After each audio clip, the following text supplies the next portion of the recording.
স্বদেশী ভাইরা কিন্তু আমার নিজেদের স্বদেশী তারা আমাদের উপর এভাবে আঘাত করতে পারবে আমরা যেগুলো কল্পনা করতে পারি। আমরা তো তাদের ভাই, আমরা তো তাদের আমরা যে বোনকে আঘাত করছে তারও তো বোন আছে, তার বোনকে সে কীভাবে আঘাত করে আমি জানি না, আমার বন্ধু ধরে না পাণ্ডব জ্ঞান যদি থাকতো তাহলে করতে পারতো না। আমি এই ঘটনাটি বলে দেখে সন্ত্রাসী সংগঠন তাদের নিষিদ্ধ দাবি জানি।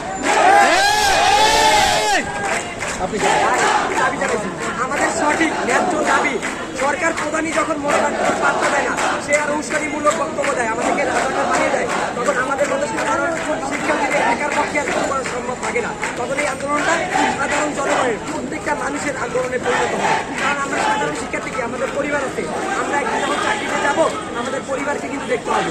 যে আন্দোলনটা যে আমাদের নিজেদের শুধু মনে করি ছাত্রদের ভাবা যাবে না, তাদেরই সন্তান রাস্তায় করে মার খাচ্ছে, তাদের এগিয়ে আসতে হবে।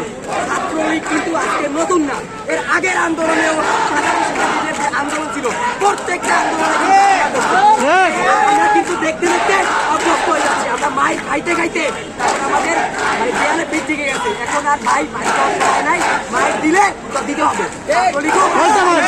আমাদের প্রতিরোধ করে তুলতে হবে, যেভাবে আমরা পাকিস্তানের বিরুদ্ধে 1971 সালে আমরা প্রতিরোধ করছি, এভাবেই প্রত্যেকটা পদে পদে 1952 বিরুদ্ধে ছাত্ররাই আন্দোলন করবে, করবে।